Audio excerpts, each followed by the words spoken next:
Manchester United submit their first official bid to RB Leipzig for the signing of Benjamin Sesko. Financial terms with Manchester United are reportedly agreed. United believe he prefers a move to us. We're delving into all the reports. We're going through all the new news. Of course, we're going to take your calls. We're going to get your views. We're going to get your opinions on this as well, which are very, very important to us indeed. But welcome back to the Football Terrace. Make sure that like button has been hit. Make sure you are subscribing. Get that bell notification button hit as well. But this is massive news. Welcome to the Done Deal Show.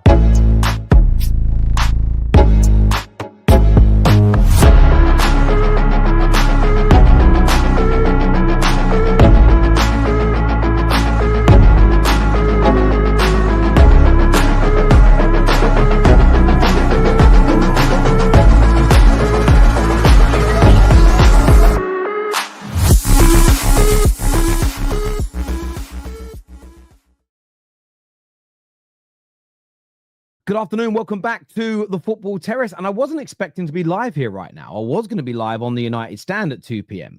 But obviously, massive breaking news. It's changed the landscape completely. We're taking your calls on this show as well.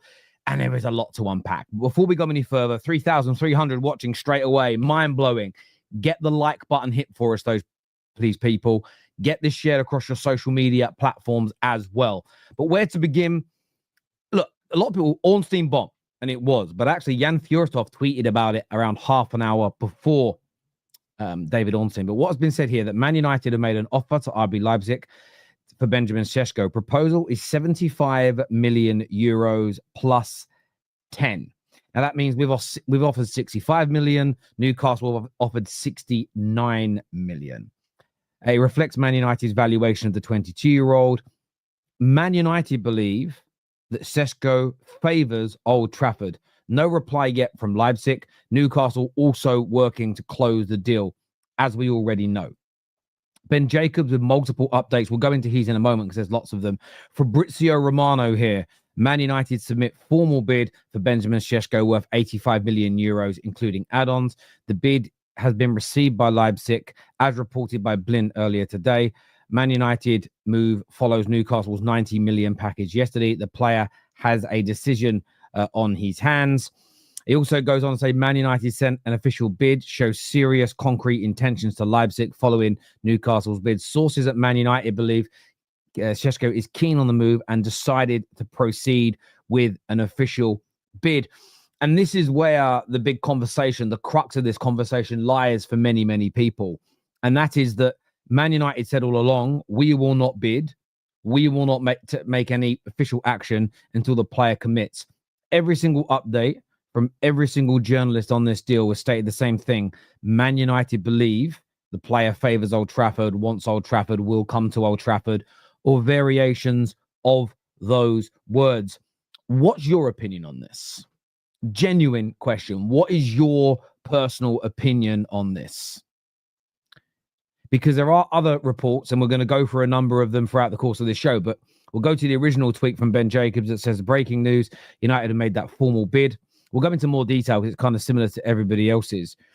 It says here that, let's break this one down. It says, more on Man United's 75 million euro bid. It says, formal offer made this morning following talks with Sesko yesterday.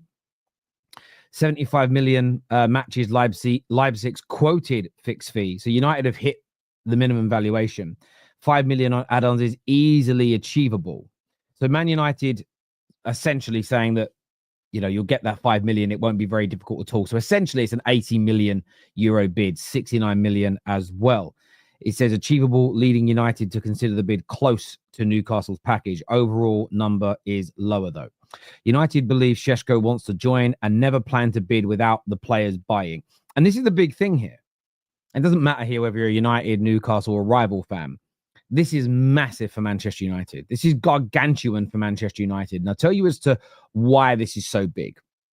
The reason why this matters so much for United is because we are now making, we're not making it directly because we're doing it via journalists, but we have said all along, we have said from day one, we are not bidding unless the player gives us buy-in.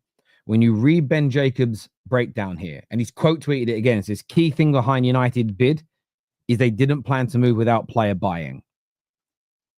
Has Christopher Vavale, has Barada, has Wilcott, have INEOS's team done their due diligence? Are they sure? Do they know for a fact that this is going to happen, that this is going to proceed from here? Are we going to have egg on our face? Because the one thing, I was listening to Mark talk earlier, I disagree with one thing from Mark. A player can agree financial terms with 2, 3, 4, 5 clubs in the sense of that financial package would be suitable. That financial package works. That financial package works. That doesn't mean he's making the preference equal across all teams. As some journalists, a few journalists in Germany say, he's basically torn and he's going to kind of let RB Leipzig decide. I agree with Goldbridge 100%. That is nonsense. The player is going to decide which club he goes for. And as long as Man United meet Leipzig's valuation, I think it's going to be okay. So, yes, he could turn around to Newcastle, Sesko, and say, the wages you've offered me, the bonuses, the agent fee, the signing on fee are all acceptable. Thank you. I don't need any more than that. Man United, you may say the same thing to. It's about which club he turns around and says, I want you. Man United now believe he wants us. Ben Jacobs, as I said, goes on to say that Benjamin Sesko has now agreed financial terms with both Man United and Newcastle. Both clubs confident. This is the interesting bit. Both clubs are confident on reaching an agreement with Leipzig in the coming hours. Man United believe Sesko wants to join them. That has been reiterated by everybody, and I am confident. I've gone from 65% to about 75%. Newcastle are still there, though. As of right now, we haven't had any new updates. They haven't pulled away at this particular moment or anything along those lines. None of that has happened whatsoever. So we have to be very, very mindful of that indeed. But this is what I said this with Goldbridge this morning on our podcast, that for me, I was more looking at the club. If we bid without play, if we end up bidding and he goes to Newcastle, I'm fuming. Not because we've lost out on a player. I'm a grown man. I can take that. I can accept it. That isn't the end of the world for me. What I will personally be angry with, what I will personally be fuming with, is that we have broke procedure, put in a bid when we didn't have the buy-in, and we look silly for doing that. You're never silly for being rejected. Every club, even teams at the pinnacle right now, will miss out on players this summer, next summer, the summer after. It's normal. It's breaking your procedure. The same as Newcastle. If Newcastle let it go beyond tomorrow morning and the player hasn't made a full and frank decision, well, they're going to look really silly if they go, it's okay, we'll extend it by 24 hours. It shows they've got less backbone than they're claiming to. And I want Man United to have a backbone. I want us to have grit. That for me is almost as important as the players we signed this summer for the longer term progression of the football club. But what is very, very key, what is very, very important, what is very, very exciting about this deal is that Man United's bid has come in. United are very confident that we will get it done. Newcastle still pushing and haven't pulled away. Slightly different from the Ugo Ekitike situation.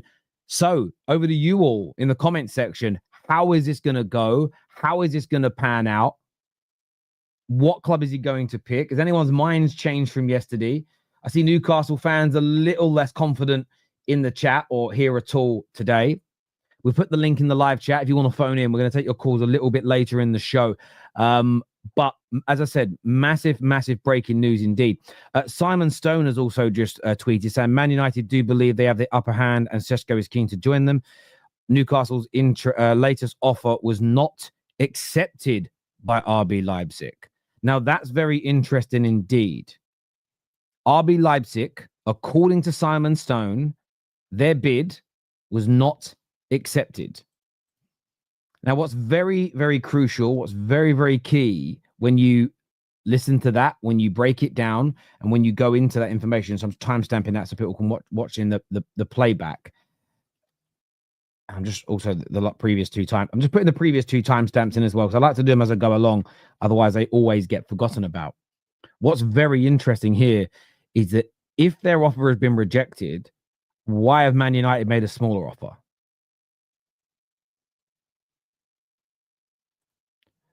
What's the rationale behind that? I wonder what the rationale is. Are Man United that special club or one of those special clubs?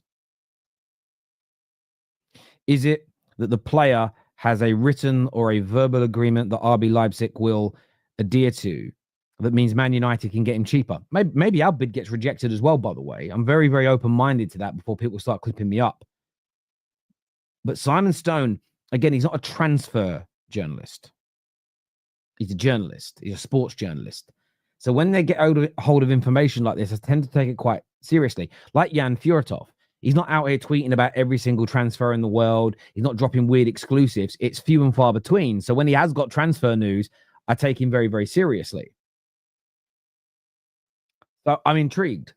Terry, that's foul play if Newcastle's bid's accepted and Man United isn't. No, it isn't. That's not foul play at all. For instance, some players have official release clauses, but they're only for teams that are outside their own league. So a lot of Premier League players have release clauses, but those release clauses are either higher values or not applicable to Premier League sides. So why have a club protecting themselves? So if Sesko had a number of clubs, maybe it was Barcelona, Liverpool, Man United, Real Madrid, Arsenal, and PSG that were on a list where they said, listen, if a club comes in, could we put an agreement in principle up front where you would accept less than if it's anybody else? That's not underhand. That's the player. Man United didn't work on that deal with Leipzig to screw anybody over. The player has put that in place. And again, if Newcastle are not on that list and Man United are, that's another reason as to, well, why would you pick Newcastle? Not that they're not a brilliant historic club, not that they are not growing. They have an excellent team, a fantastic manager. But why would you put Man United on a list of special clubs? And again, we might not be on that list. I'm just asking that question. If Newcastle have been rejected, why would you put a club on that special list and then not pick them for a team that you didn't put on that special list? It doesn't quite compute, and it doesn't quite make sense to me in relation to that. Just for me personally, it doesn't quite add up. So I'm just getting a message here. Ooh, interesting indeed. Interesting indeed. I've been told, I think I've read out the whole of Simon Stone's tweet, but people keep messaging me about Simon Stone. I'm going to go check that I read the whole thing. Yeah, as per David Ornstein, United offer was made significant as a feeling was the club wanted to know. Well, yeah, this is very interesting from him. Simon Stone also says Man United's offer for Benjamin Sesko is made significant as the feeling was the club wanted to know the player was keen before starting to firm up the numbers. So again, like I've said, this is, if we just cancel Newcastle out of this for a moment, because this isn't meant as a dig at them. I want to see United act more seriously. We would be clowns. Even if we win, it's still a clown move. If we don't know if he's buy-in's there and we do this. Now, what may have happened is maybe Sesko's team haven't communicated anything to Newcastle yet because they want to keep that option open in case Man United pivot away. The only thing I'm worried about is if the player tries to last minute, actually, guys, I want more money, or my agent want more money, or they want a higher bonus or something like that. That is a concern for me. That is a personal worry for me that I hope that we're not getting ourselves into. But I don't know. My confidence is quite high right now. I feel really, really good about this. I like the player. I do understand a lot of United fans, don't want a striker. They want midfielders.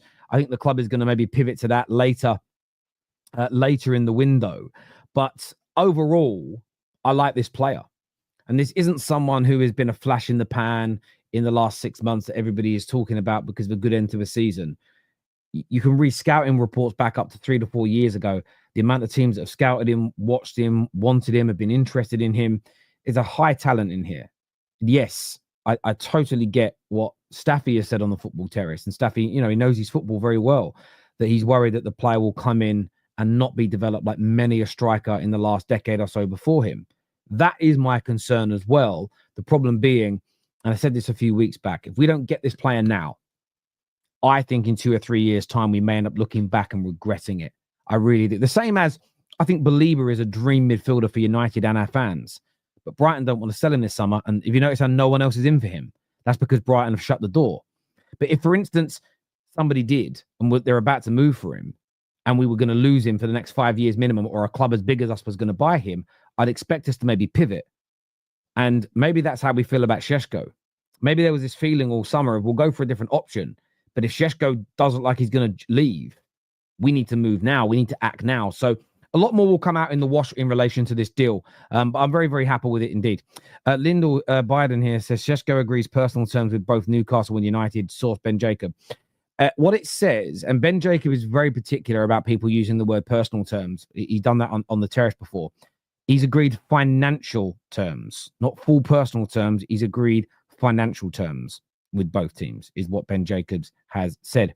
Also, an update here from Keith Downey, who says Man United have made their bid worth just under 85 million euros. Newcastle's second bid was higher and more upfront.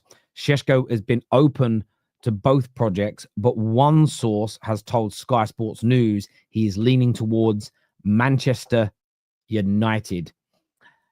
This is not the news Newcastle wanted. I'm not too sure what as Craig Hope updated on this at all. I'm sure he has, or is he flying? Because the last time I saw a video of him, it looked like he was in an airport. Craig Hope, yes, has come out here and said, and so Man United make their move as was expected. Could be the case. Offer said to be slightly less than Newcastle's package, but Benjamin Sesko's wishes will ultimately determine his future. Either way, the solution is sought today from Newcastle's perspective. He's put a voice note out onto his WhatsApp channel. So, yeah, look, I think the one thing that we are getting close to here, well, someone here says Sky Sports are right. Well, I'm only getting, but this is Sky Sports, as in the two Sky, well, one of them is Sky Sports, they're Newcastle correspondents. They're saying they're being told that. What I will say as well is this. I think we're going to get a very quick resolution from this point. A really, really quick resolution from this stage, because Newcastle have set their deadline. I think Newcastle will stick to it. I do. United have now put a bid in. It's so intriguing that it's slightly less. The player is soon going to have to make it public who he's going to. I hope he doesn't do it the way Kai Havertz did. Not Kai Havertz, Eden Hazard. But he's going to have to make his mind up. And I think once he does, both clubs have put bids in that are in and around the value on the valuation of the player that the club has set. There'll be no bidding war once the player picks the club that he wants. And I don't see, there'll be finer details to go through, but it should be a deal that then accelerates quite quickly. It should be a deal that moves forward faster. The Premier League starts in 7, 8, 9. I don't know when Newcastle's first game is. I think it might be the Saturday. So 10 days for Newcastle, 11 days for Manchester United. I'm not too sure what his pre-season has been like, to be fair, but, bring him in now, get that ball rolling, get him playing, get him a little bit of integration, and we'll be loving that. No doubt about it whatsoever. Both teams want him. I think we'll see this player in soon. And interestingly for Man United, if we're able to pull this off, I'm speaking very biasly here from a United perspective. I look at it from the perspective of, we open our brand new training facility on Friday. There's already going to be a big buzz. There's already a really good feel-good factor around the club for that. No better way than bringing in a brand new number 9. No better way indeed of doing that.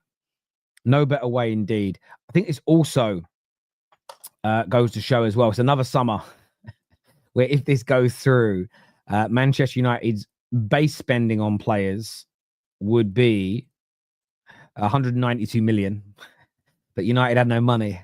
I think we've all got to stop buying into this notion that United are like broke. Imagine spending 192 million. By the way, with barely any sales so far, and yet United are absolutely. This is what happens when you're the size of Man. Imagine have as much debt as we do, right? And yes, we've had to make cutbacks at the football club. Cutbacks that were horrible, cutbacks that were not nice to see, but cutbacks that were essential. At the end of the day, I saw a few YouTubers kicking off about this, and I want to ask them a question. You know who you are. Whatever your YouTube channel makes a month, I dare you to start spending double that. Start spending double that on presenters, guests, editors, thumbnail designers. Double what you make, and see how long until you have to make them redundant. I dare you to do it to show you're a really good person. Man United should not be morally forced to spend more money than they bring in, right? We increased our revenues by 100 million. We started spending 200 million pound more on staff, is what I'm referring to. That particular peccadillo, that little bit of information. We shouldn't be morally forced into losing money to employ people No one else's club's doing it because they're not stupid. It was our previous regime that made those bad decisions. So, listen, I always knew we'd spend money. We've still got some sales to come as well. We have to pivot onto a striker, a midfielder after this, in my opinion, and a goalkeeper. But hopefully we can get this deal done. Hopefully we can get it over the line. Let's go to some of your comments here that have come through. First one says, it should also be noted that Ben Jacobs said that our add-ons are easier. This could also be a decisive factor, not just the overall amount. No, I agree. Newcastle, though, they've offered more cash up front. That can be a decisive factor. But if I'm being honest with you, I don't think what Man United's bid or Newcastle's bid is the deciding factor. The player is. If the player says today, I only want Newcastle, Man United's bid is immaterial. It means absolutely nothing. If he says, Newcastle, thank you, but I've decided to go to Manchester United, that offer and the structure around it is then irrelevant, because Newcastle will pull away if the player says, I don't want to join, which is what Leipzig have been pushing for him not to do.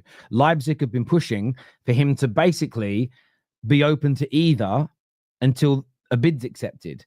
Now, we'll see if that happens. If both bids get rejected and the player still doesn't make a public stance, then it's interesting to see what both Man United and Newcastle do. Maybe they both walk away. Maybe they both go, look at each other and go, actually, fuck that, and walk away. They both look at it and go, I know we've been both trying to go out on a date with her. It turns out she's pretty horrible. We'll both go look elsewhere. Cheers. And walk off together. Go and have a beer together. Go to the cinema together. But yeah, I'm only using the example of a female person because that's my preference, but it can be male, it can be female, it can be whatever comes in between that in the modern day world. I know there's differences now. It's new to me. I don't get it, but yeah. I should just say they can't get a date with them or they. It's safe, isn't it, when you say that? Spot on, Terry. It all rolls around Isak. No, 100% it does. Luke here says United talking to the player yesterday.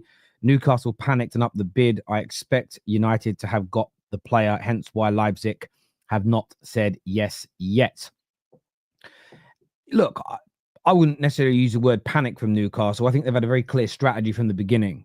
Let's keep bidding. Let's show willing. Let's try and get a deal accepted. And let's hope that Man United go, well, we're going to walk away, or that they can sway the player's mind. That doesn't seem to have happened yet. And I'm just hoping that Man United have got our due diligence right, that we're doing the right thing, and that we're not. I just really, really hope that we are not sort of panicking here. Some big breaking news that could raise some money for Manchester United, though. I know not everybody wants to talk about this young man, but it's important from a financial standpoint. Marseille are demanding around 90 million for Mason Greenwood, and some clubs in Saudi want him. If that was to go through, 50% of that goes to Manchester United. By the way, another reason why net spend isn't real in the arbitrary way that and boring and silly way that the newspapers do it. United have raised £20 million through sell-on clauses already. If this deal was to happen, that would be 65 million raised in sell-on clauses. You never see that in the calculations, but in reality, that's money coming in. And that's money coming in against players that have most of them don't have any book value at the club, or debt. They have value. They don't have any debt. So listen, never wanted him to play for the football club again. I'm glad that he moved on. I'm glad that him and his wife, fiance, and their baby look very, very happy, and I hope they all are. But if Man United could raise £45 million out of this from a footballing perspective, from a financial perspective, and investing elsewhere, that would be fantastic. Absolutely fantastic.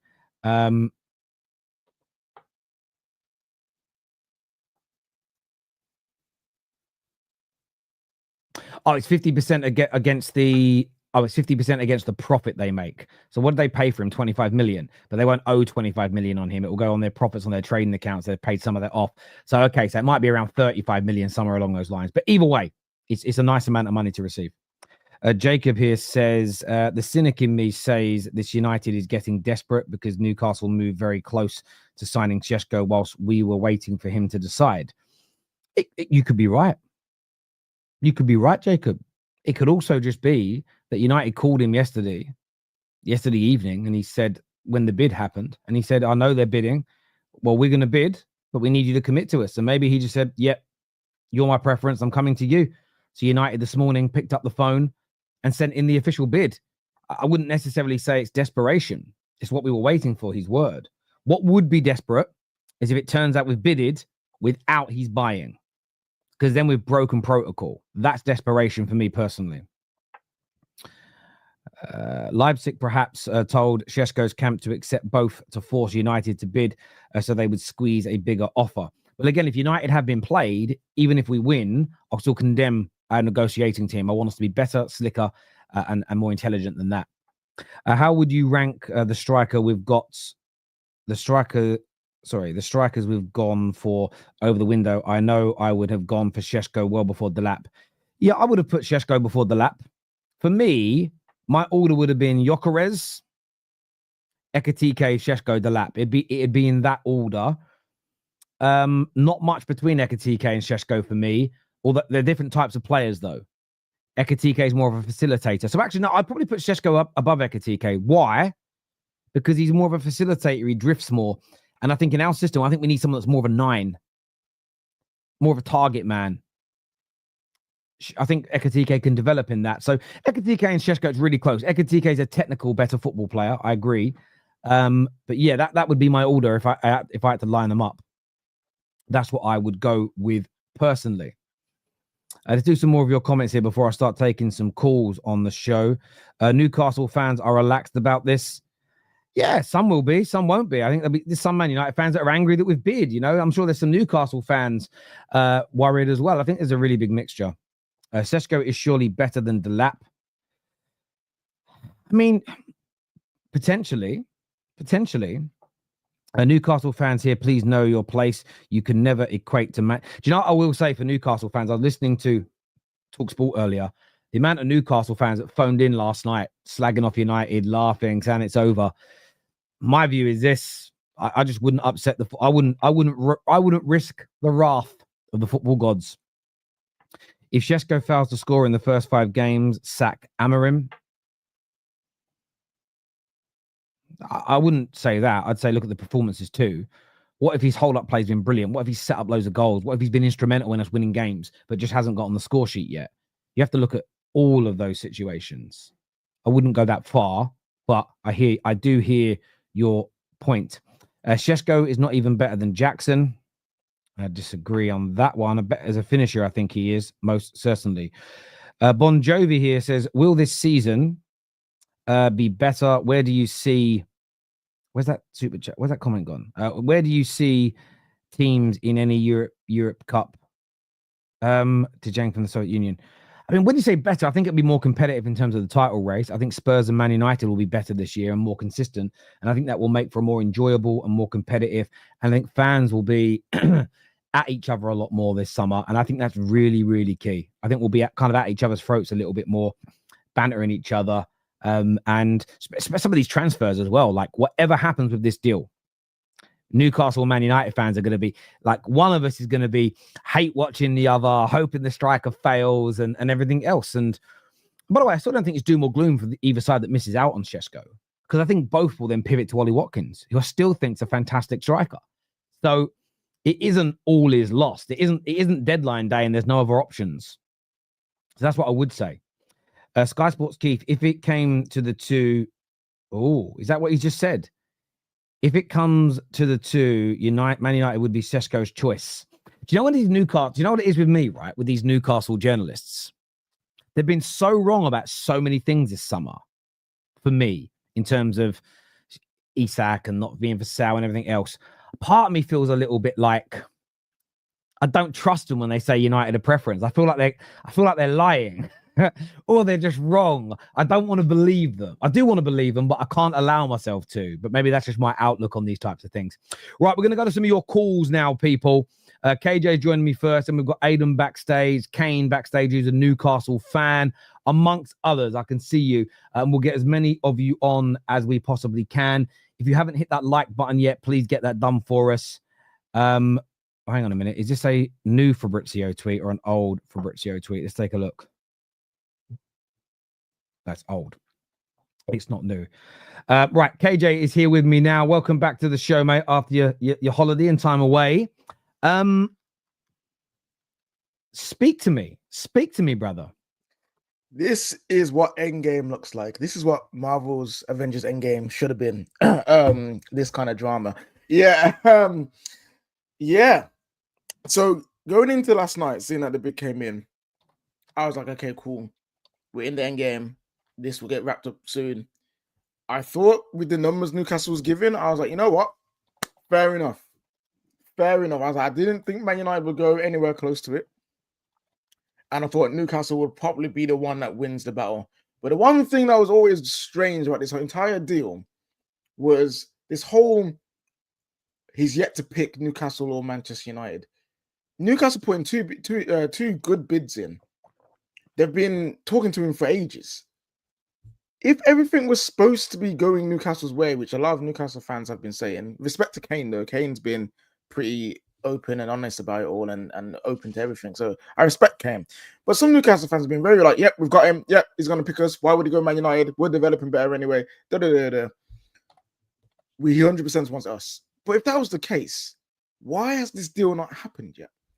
It's been the strangest part of the whole deal. Is if everything was going Newcastle's way, like some people were saying, why is he not a Newcastle player yet? So this Man United lurking in the background has always been something that's been pretty curious. And fair, you know what? I'll say this. Man United and Newcastle, both clubs, will have overpaid for Sesko. I believe it's an overpay. But I have to congratulate either team for at least getting a deal done and getting the player that they needed through the door. Because both teams need a striker. You know what I'm saying? So if we do it, it's an overpay. It's a lot more than I probably would have paid for him. But you can't say that INEOS are not trying to back Ruben Amorim. They're not trying to make us better. They're just trying to go cheap. They're just trying to go easy. Because all the deals that we've done so far, barring Cunha because, you know, it was a release clause, it hasn't been cheap and it hasn't been easy either. So INEOS, you've put your money where your mouth is in terms of backing Amorim. Now you have to continue to do that. Go out and find a way to find a midfielder. Go out and find a way to find a goalkeeper. And if you don't get Sesko, and if he still picks Newcastle, then you have to find a way to rectify that massive, massive blunder. Because it would be an L, Terry. If we lose out on Sesko now, after saying for weeks we will only bid when we believe the player will pick us over any other club, and we failed to get him anyway, it's a massive L. It makes us look stupid. It makes us look like we're still under the Glazer regime and not under this new INEOS regime. So to take the L away, you have to then be quick and swift in getting your second choice. Well, actually, technically our seventh choice or something like that, because we've been through many strikers this summer. But we have to go and get the alternative, do it quickly and swiftly. But so far, I can say I'm happy with how INEOS has operated in this deal particularly. Yeah, so am I. I like the player. I like the way we've operated slightly more. Again, I agree with you. I'd like the deal to have been a little bit cheaper than this. What I will say, from when we prioritized him into this point, we've moved a lot quicker. But that happens when you're nearer to deadline day and when you're nearer to the season sort of starting. The only element I'll be frustrated with is if he picks Newcastle. It's not about, oh my God, my ego can't take missing out to Newcastle. It isn't that. It's you've made this whole public stance of we don't bid to the players committed. If we bid and then the player chooses somebody else, the only time I would accept it is if Real Madrid came in now out of nowhere, all right? And you'd go, okay, it's Real Madrid where we are. I get it in that scenario. But that's the only bit I'm really focusing on now. Does the player commit to us? That's why I'm confident, because we've done that so far this summer and I hope we maintain it. But there is still that potential sting in the towel. It's 65. Yes, it is 65 million pounds. You're right. And look, the current valuation of the player, according to multiple sources, is around 70 million euros. So we are bidding above the current valuation of the player by about 9 million euros, which comes in at what? About which comes in at about, you know, four or 5 million pounds. Yeah. So we're spending about a few million pounds above his valuation, which is a little frustrating. But outside of that, look, I think he's a fantastic talent, and I'm not going to yield on that. I've been saying it for many weeks and for many months, and I hope we get it over the line now and then pivot and go for that goalkeeper. Look at, go for someone like Hayden Hackney in the middle if we don't have that much money left. Bring in someone like a Hackney, bring in a decent new goalkeeper. And then I think for the first summer, the second summer under INEOS, but the first summer with Amorim at the helm, going into the second year of our rebuild, I'll look at it and say, I'm confident of a marked improvement if we end it that way. We're not going to be perfect. It isn't going to be perfection. We're still going to have holes. We're still going to have problems. But I really like the look of our new front line. I really like the look of how we're operating. And, just onwards and upwards from there, hopefully. So do you think some of the players who have turned down Newcastle have in the background a moral dilemma also because of who their owners are? No. They don't. Respectfully to the whole conversation about that, the players don't care. The players are looking at their careers. The clubs don't care. Look, we've just seen Villarreal sign a player who is literally just been charged with one of the most heinous crimes in the world. Football clubs, and by the way, fans, we all want to pretend we do. I was working with a YouTuber not long ago who sat there on stream and then afterwards moaning about all the moral issues with football, and he probably named about 1,000 of them, and how much he hates it. And my question to him off air, because I didn't want to be disrespectful on air, was, why do you make content about it then? Why do you watch it? Why are you so engulfed in the sport? And he said, why does that matter? I'm like, well, do any of us really care about these things? Do we really? And everyone pretends they do, or says they do, and then their club gets taken over by somebody from this nation, or with these political beliefs, or has done this to get rich, or their star striker does this, and their manager does that. And we all sit there and find a way to defend it or ignore it or bury it under a carpet, but then want to take moral superiority over others when their clubs mess up or do wrong things. That's my issue with it. It's all a little bit gross, really. I saw it when I was at we in KJ in Qatar. All these journalists moaning about it, but yet when we're out there, they're all loving up all the brilliant facilities, going to the free parties, going to watch Neo and Usher, free drinks, free food. They're taking the money from the royal family and the government of Qatar, but they moaned about taking it. I just don't like that bullshit. It just feels hollow in my personal opinion. So no to that question is my answer. This here from Roger. It says there's been some intriguing talk about Newcastle regarding Alexander Isak. One official suggests Liverpool staggered 85 million plus Darwin Núñez as part of the deal. I think that I don't think they've done that. They've, like with Man United, our offer is cash. I still think Rasmus Højlund will become a point of conversation if Sesko picks us, but they'll be separate deals. I don't think clubs rarely do the swap deals because you actually need to be able to show. Clubs want to be able to show even if you do a swap on what looks like a swap. Yeah, clubs don't like to do it on paper because they want to show the income from the sale as opposed to the swap. I actually think Man United and Arsenal when we did the swap with Alexis Sanchez and Mkhitaryan, there was actually money exchange. It wasn't an actual swap. 35 each they paid the same each, but it's because they both wanted to show the income. They didn't want it to just be a swap. There was some financial reason, and I can't remember what I read as to why they did that. Right, let's take some additional calls. First, sorry, you were going to say something, bruv? I'll let you quick. Before we move on, Terry, I just want to acknowledge I am very glad that you're now on the Hackney hype train. I've been on this for weeks and months, and I'm glad you're now on the Hackney hype train. So, let's stay on it until we get him or don't get him. No, I was just looking at players that progress the ball and carry the ball.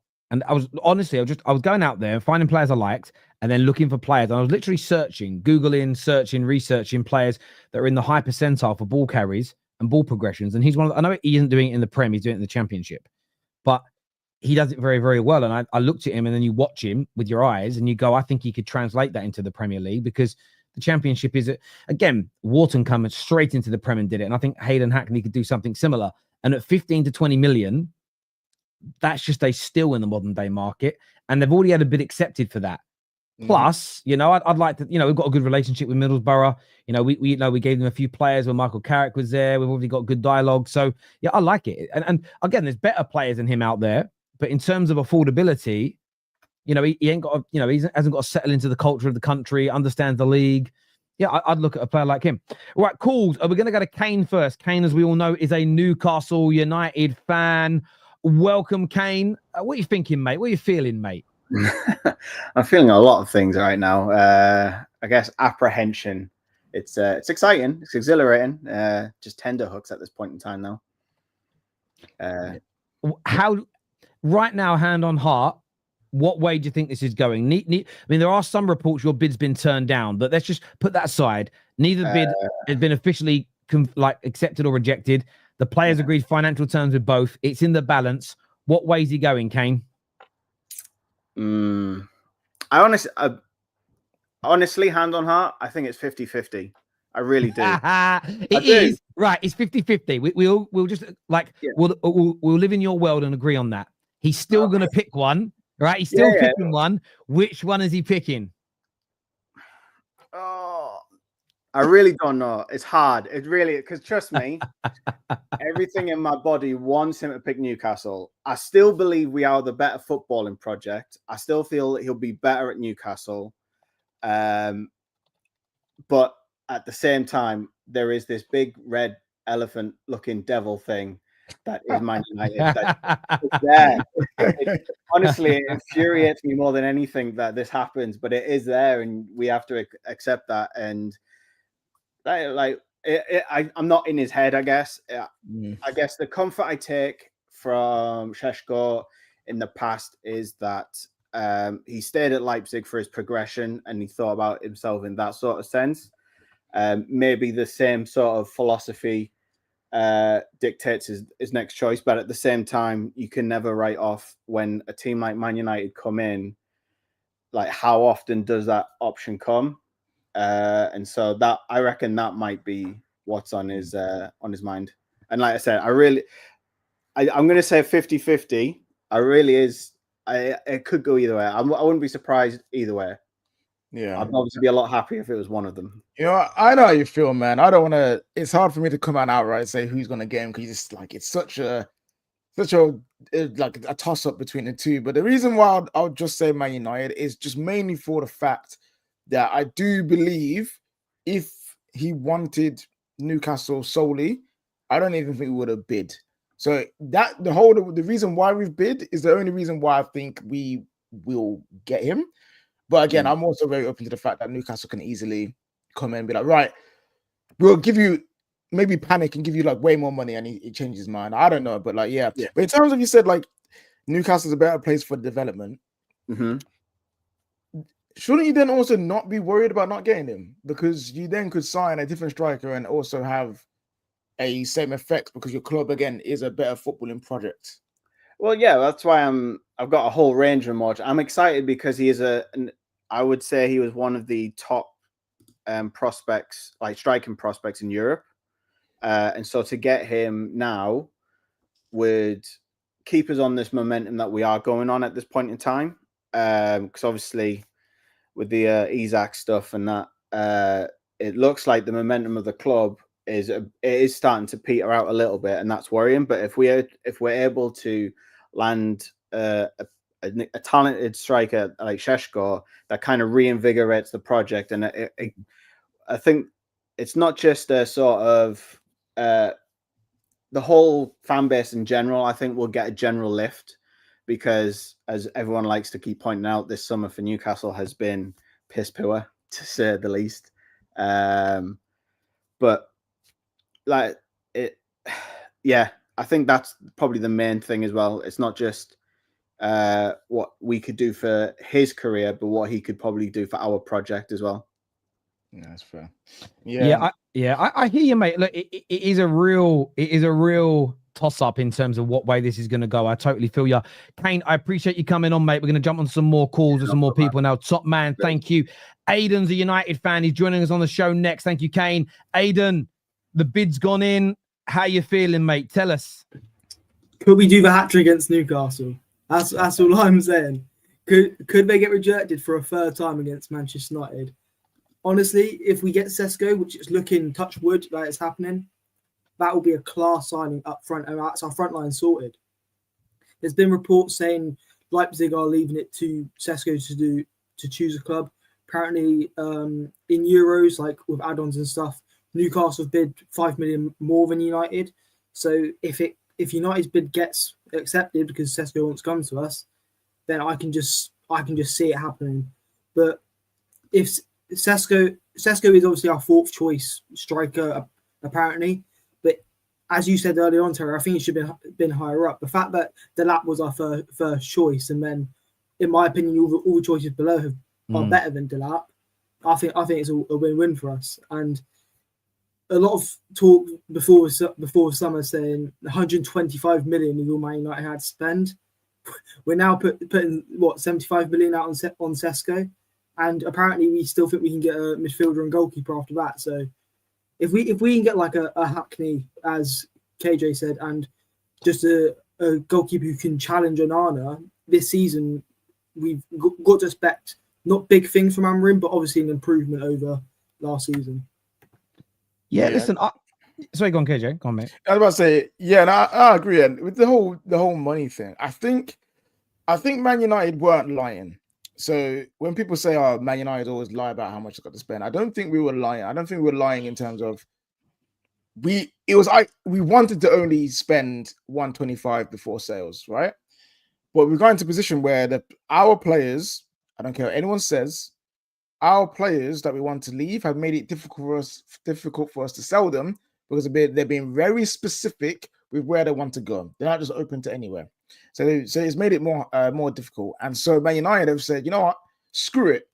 Let's do this then. Let's go and actually improve the squad and deal with the finances later, which I actually don't mind. With the position that we're in, with the situation that we need to put ourselves in the Premier League next season, I don't mind us saying, let's go and just improve the team, and we'll have an entire year, because let's not forget, we've got the rest of the summer, we'll have January, and we will have the June period to sort out PSR. So we have actually a longer period to fix our financials than it is to actually improve our team. Because once this window is shut, we're done for 6 months, or no, not 6 months, for a few months until January hits, right? So I like the fact we're taking this risk. I appreciate us taking this risk. Now it just needs to work. That's what I'm hoping for. I hear that. Indiana sort of said in the comments earlier, he asked a couple of questions, and I wanted to read this one out. He says, for a football point, Indiana's a United fan, so everybody knows. Old school member of the Football Terrace as well. He says, for the football, you choose Newcastle, no debate. For the profile and marketing possibilities, the project, you pick United, all down to what the player wants. From my point of view, I think I've got a feeling those days are over, Indiana. And I know what you'll say. You'll hope you're wrong, the same as I hope I'm right, but not because either of us have got egos on this. We just both want what's best for the club. If it turns out players are still coming here for the money, and because their profile rises and they earn more money on social media and they get better media opportunities when they retire and all that stuff, then yeah, that'll be gutting, because it shows nothing's changed at the football club.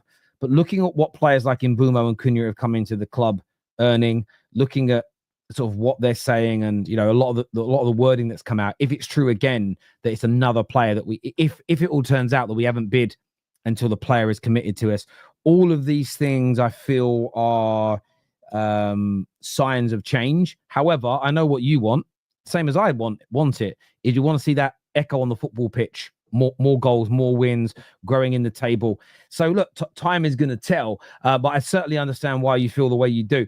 Aidan, mate, thank you very much for coming on the show and having your say. We're going to go next to...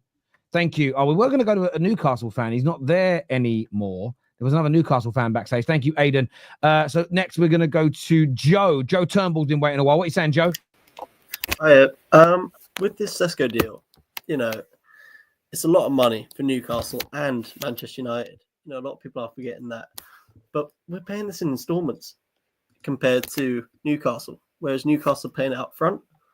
So I feel that Newcastle will have Leipzig interested, but it could be another Isak situation for Newcastle in 5-10 years. Whereas if he went to, I'm biased because I'm a United fan, but if he went to United, we've got this guy sorted for the next 10 years, and people keep worrying about resale value. But I think this is a very Glazer sort of program for us, because back in the Sir Alex days, as my dad used to tell me, he didn't worry about this stuff because he knew that these players would thrive. So it's sort of become a thing for us of, we have to sell this player. We have to worry about this player in 4 or 5 years' time towards the end of his contract. We need to start, developing these players and keeping them here, instead of looking to move them on. You know, we need to actually have a long-term future, because look at Garnacho, you know. Joe, I just wanted to say, do you know where you're so right? I get everybody. There's this weird thing going on in football at the minute where everybody just wants whatever but you keep moving. Are you holding the phone? Yeah, sorry, a little bit. Try and hold it. Every time you move it, it makes a noise, mate. Sorry. Oh, sorry. Let me try. It's one of the. Oh, Ash has just come back, the Newcastle fan. We're going to get him on soon as well. We've also got who else backstage? We've got Sunshine backstage and some others. We'll get round to you. I think you can't. People always want the here and now. Oh, we've got to buy for the here and now. I've seen Arsenal fans this summer. Why are we buying another young centre back? Because football is a constant game of chess that never ends. You can't just think about the next move in terms of taking that pawn, because that could leave you that could leave you vulnerable to a checkmate situation. And it's important. I get Ollie Watkins is further along his development now. The problem that you have, and this is my fear of not getting Sesko, and it's only a personal fear because I rate him. In 2.5 years' time, we might be looking at him at Newcastle and saying, "Oh, we want him now," and they're saying, "Well, it's going to cost the same as Isak did. It's £150 million." We messed up with Caicedo. No, fans would do this. No, don't know him. Too young, too fresh. We need to go get experience now. And then we fast forward 2 years and we go, "Why didn't we buy him?" And there's this part of me. I know everybody wants to just go out there and just buy experience, but even Real Madrid don't just buy experience. You think about Vinicius Jr., who's everyone's cried about not winning the Ballon d'Or last year. They didn't buy him as an experienced player. They bought him as a kid. So I agree with you completely. Not everything can be for the here and now, but he's not that young either. He's 22, about to turn 23. He's not a baby. He's not an 18-year-old. He's not wet behind the ears. He must have, I'm guessing here, but I'm going to hazard a guess that he's played over 200 professional games in his career for club and country. He must have done. So he's not a baby. So, yeah, I'm quite confident he'll do well. Just a quick to add in as well. I saw a stat the other day. He's like one of the highest scoring players under 23, and he's up there like Aguero's and stuff like that. And, you know, people want Watkins, and I know we're in a transitional period. It's a tough moment for this club. But we do need to, you know, we've brought in some very good, experienced players behind him. So, you know, people are like, "Oh, he's the next Rasmus," you know. Yeah, but Rasmus had one good season. This guy has done it for 3 years. You know, he's done it in the Champions League. I think he got like, in 8 games, he got like 6 goals. And he scored against Sporting and all that. No, he's a very proven player in comparison to Højlund's one season where he got 16 goals in all competitions. You know, we fear because of young players like Garnacho, you know, like Højlund, Mainu, you know, where they haven't hit their peaks yet. They're still so young, you know. I mean, some of these people in this chat are probably, you know, 20. You know, you're not like on 100 grand a week, you know, like these finance gurus on Instagram. So does that mean you're finished? You know, so I think we've just got to, you know. Sorry, that's really funny.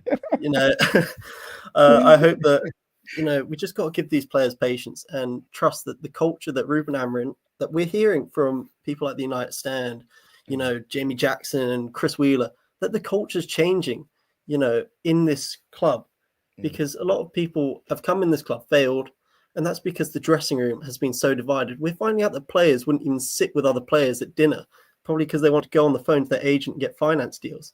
Of course, you're not going to bed in as a new player. No, yeah, I to your point as well quickly about Daniel Sesko. He has won 3 Austrian titles with RB Salzburg, and granted, 2 of those seasons he was probably the main number 9. He won an Austrian Cup as well, and he's won the German Cup with Leipzig. And again, he's probably one of the main players for that one as well. So he has also won things. He has got the experience of being in title races and being challenging for top 4. So yeah, you're right. Unlike Rasmus, who had a few appearances, or a hand, I don't even know how many appearances he had for Atalanta, but he didn't score that many goals. We literally went off potential for him. At least Benjamin Sesko has more of a CV than Rasmus when we bought him. So that's a fair point. Yeah, he won the German Super Cup, which is, I think that's their... Oh, no, the Super Cup, my bad. Super my Cup. bad. Although, they, again, this is what's interesting. We don't take it too seriously here. Like, we think Community Shield, they take it very seriously in Germany. So, but again, it always boils down to one of these things for me. It's people will pick and choose when to people will pick and choose when to take a trophy like that seriously. If he was signing right now for a club that everybody rated, that nobody was bantering, that hadn't been in trouble, it would probably be looked at as, oh no, it's a good thing. But it's when it's the other way around, it'll often be twisted into it's rubbish. But there we go. Listen, Joe, great call, mate. Make sure you phone in again, my friend. Thank you. Thank you for having me. Ash is joining us now. Ash is a Newcastle fan, and then we're going to go to Sunshine. What are you saying, Ash? Oh, sorry. There you go. Hello, mate. Are you all right, Terry? Very good, mate. Very good. How's this going to pan out? What are you saying? How you feeling? Right. What are you feeling about this? Go on, mate. So, break it down. If you asked me yesterday, I think I would have said I'm 70% sure that Sesko is coming to us. But today, I am. It's going down to about 40%, to be honest. Just because of the fact that, like you've said, and all the journalists have said, that Man United are not going to put a bid in until they get like the green light from Sesko. And since they put in a bid in today, even though it's a bit less than ours, and I think the structure is probably going to be a bit different, it slightly worries me the fact they've done that. And I'm just like, it just feels like we're getting declined so many players this season, this transfer window, and I'm like, it kind of surprises me because we have such a good project going for us. We've secured Champions League 2 seasons out of the last 3. Obviously, we've won a trophy this season. But I have a strong feeling that if we don't get Sesko over the line, we might end up keeping Isak for the next season. Because Eddie Howe put out a very, very strong statement the other day when he came back. He said, like, you've got to make sure you want to, like, to play for the badge, which I agree.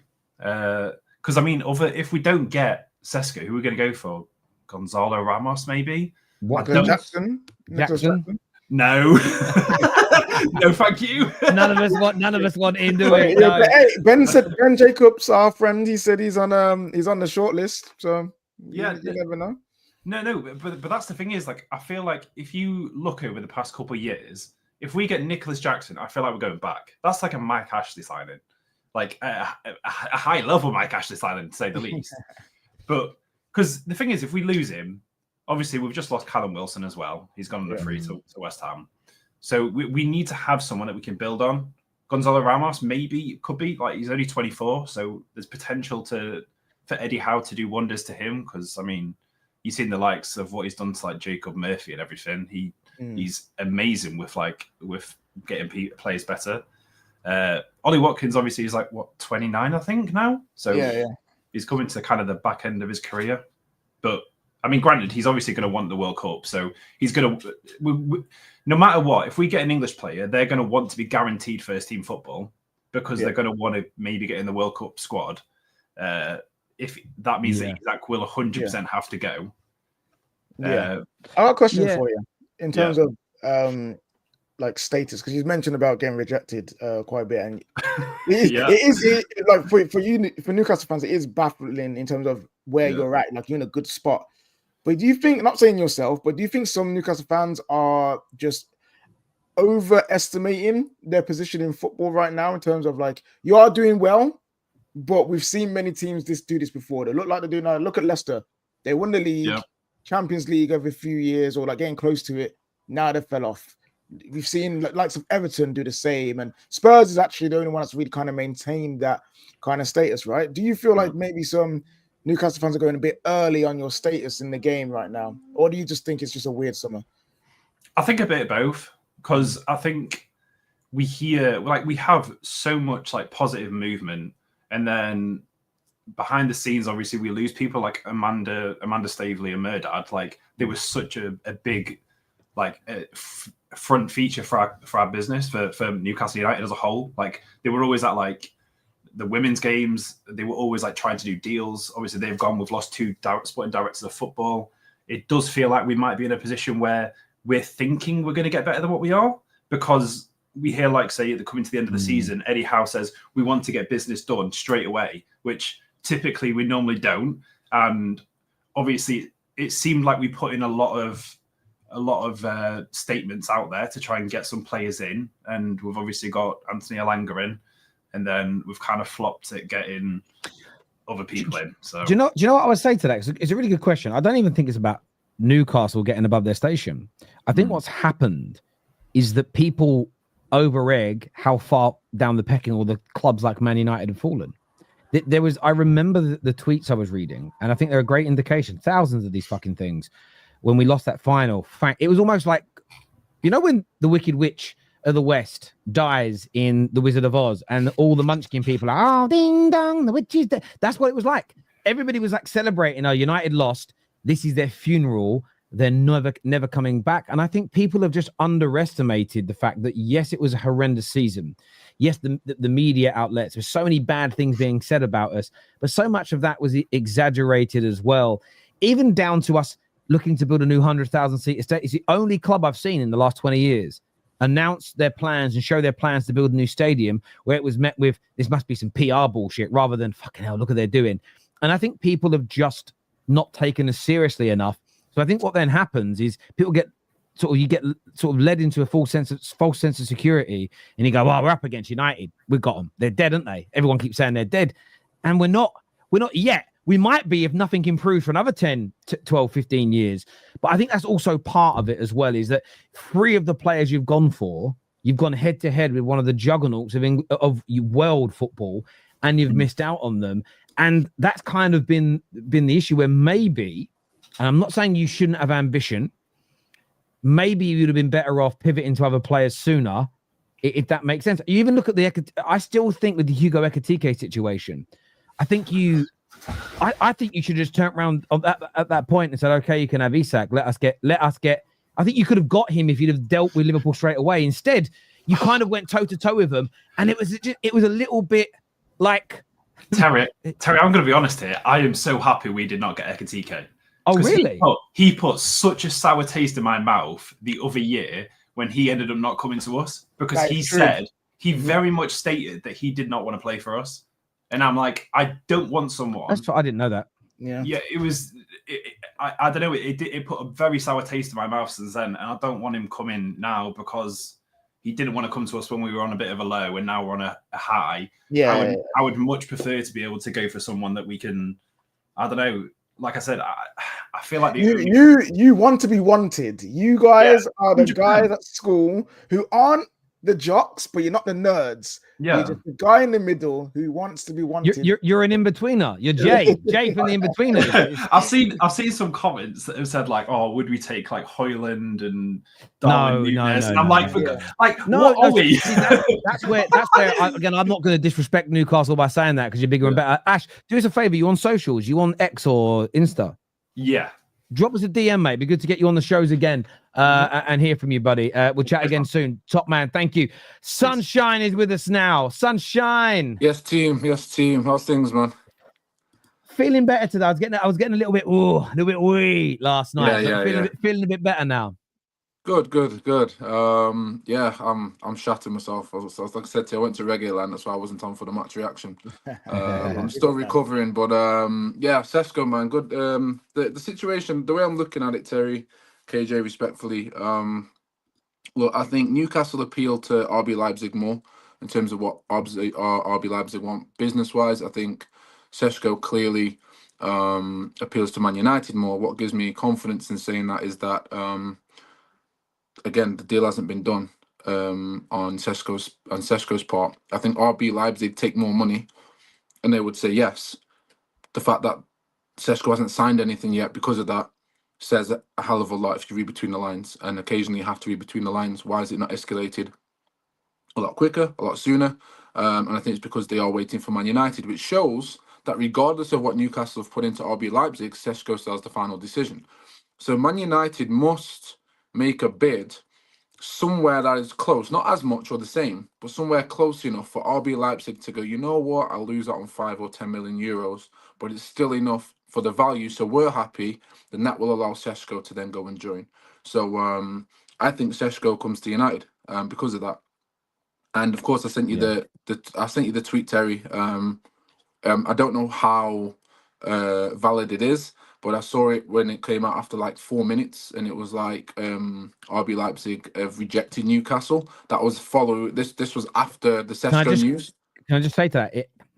I think there's a slight distinction because I've reread it again. Yeah, it doesn't say please- yeah, rejected. please give It doesn't say context. rejected. It says not accepted, but they Yeah, haven't okay, said yeah. no to it. So there's Yeah, so- but I so still the- think that's interesting. They haven't said yes or no to it yet. You're Well, right. this is it. Yeah. So yeah, I mean, I took it as rejected. Not accepted is the accurate term, but I took it as rejected, and the reason I've taken it is the simple fact that we've just got the news of Sesko and the bid going in. Manchester United said that and made it very, very clear, and I think it's smart as well, Terry, that Sesko has to agree to United before they put a bid in. Man United, and again, like me or not, it's irrelevant. I believe INEOS of Manchester at the culture right in terms of how they're doing deals at the moment. So I know they're standing firm on the simple stance of if Sesko says yes, we will put a bid in, and it's not going to be some random average bid. It's a bid with respect. The fact Man United have put that bid in tells me that Sesko has said yes to United more than Newcastle because they wouldn't have put a bid in. That's a fact.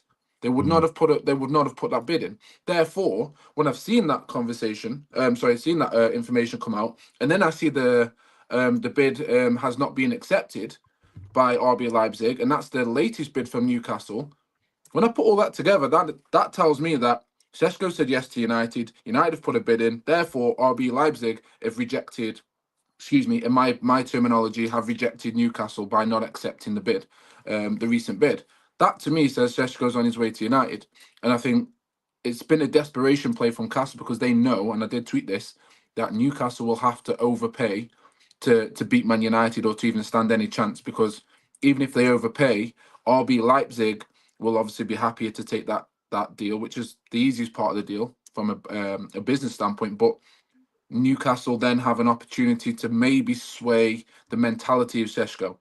And then again, obviously, that's our Achilles heel. So if the more money that Newcastle gives Sesko, and Sesko accepts that, then you're going to look at it and go, bro, go to Newcastle, not United. But that's not the case. So I think he's a United player, Terry, if I'm being honest. Listen, I hope you are right. Alex Clifford here says people saying he's not good enough but he's deemed good enough to replace Isak and to be missing link to win Arsenal the league. And yeah, absolutely. And Arsenal, if you read the reports, and some Arsenal fans are glad they didn't get him, some are annoyed they didn't get him, but it was a very close decision for Arsenal. Newcastle, who have been I mean, you can't moan about their talent ID and the player they try and sign, and they want him. So yeah, this is why I don't buy into this idea that he's this trash player. That tells me RB definitely want a bidding war. That's absolutely right. But it's also why Newcastle have set a deadline for the player's decision tomorrow morning, and United have said we won't bid until you commit to us. So I think we're really close to an overall resolution here. Yeah. Terry, so I was to Terry, what's this wait thing? If you guys don't know who Tom Skinner is, he was on some. It's a very English thing to say what he said here. I'll let you see it. This is what he said. I don't get nervous, but I'm starting to get a bit shaky. You know, I mean, I'm a little bit weak. It's just an English thing. Like when you're a bit nervous, you're a bit. It doesn't mean anything, but we all understand it here. It's just, and I'm sure you know that. Yeah. Yeah, Tom is what you call a proper geezer. That is what he is. A proper geezer. Yeah, definitely. You can tell that his farts smell like jellied eels. Do you know what I mean? And pie and mash. Look. I want to thank. I know there's more callers. We can't take any more calls. You're gone. There's one guy called Dejan from Slovenia. I really need to hear it from Slovenia. I've got 1 minute. Because I've got to go. Dejan, don't let me down, man. Sunshine, cheers, bro, for coming on. I appreciate it, mate. We'll speak to you again soon. Cheers, mate. Thank you. Dejan, what are you saying? Oh no, he's not there. He's letting us down. Hi. He's here.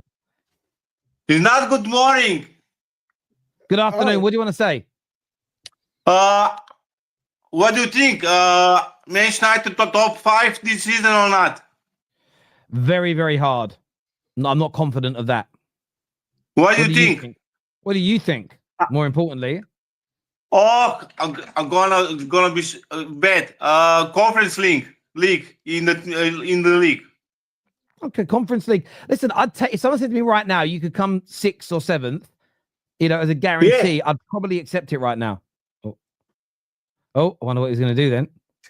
Yes. So what do you make of it? Because I've got to go in just a minute. But what do you make of the Sesko deal? I hope he's gonna go to Manchester United. But Thank you. I I am like not. that, Dejan. But I'm gonna say, talked with one journalist in Slovenia. But he's gonna maybe stay in Leipzig. You are joking with me. I hope it isn't. I hope he isn't. Obviously, your fellow countryman. How good do you think he is? You know, he plays for your country. What's the hype like? What's the anticipation of Slovenians about his ability? Some people in Slovenia think he is gonna be stupid. I say Slovenian Ronaldo. Some people, kids are loving Sesko. You guys love him. Can't That's believe good. it. Good to know, man. It's good to know. Listen, Dejan, thank you for calling in, my friend. I know it's very, very short-lived. I'm very, very sorry, but thank you very much indeed. I want to thank everyone who's tuned in. We're live again in about half an hour on Straight Facts. I'm joined by Aaron. I'm joined by LB. So stay here. This is going to redirect you to the show. Stay on the Football Terrace. We're live again soon, talking this and much, much more. Until next time, everybody, look after yourselves, okay? Take care. Goodbye. 1 second. There we go. Just make sure that's done because, yeah, that's done now. Thank you, guys. Take care. Goodbye. God bless. And I'll see you all again soon. Peace.